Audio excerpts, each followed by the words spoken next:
نبی پاک صلی اللہ علیہ وآلہ وسلم نے ایک بار فرمایا تھا کہ کون ہے جو مجھ سے 5 باتیں سیکھ لے اور پھر ان پر عمل کرے یا اس کو سکھائے جو اس پر عمل کرے؟ تو حضرت ابو ہریرہ رضی اللہ عنہ فرماتے ہیں کہ میں نے آگے بڑھ کر عرض کی، یا رسول اللہ، میں حاضر ہوں، آپ حکم کریں وہ 5 باتیں کون سی ہیں؟ آپ صلی اللہ علیہ وآلہ وسلم نے فرمایا، اللہ تعالیٰ کی حرام کردہ چیزوں سے بچ جاؤ، سب سے بڑے عبادت گزار بن جاؤ گے۔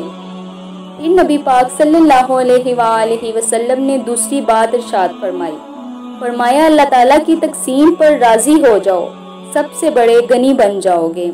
پھر آقا دو جہان نے تیسری بات ارشاد فرمایا اپنے پڑوسی سے حسن سلوک کرو، مومن بن جاؤ گے۔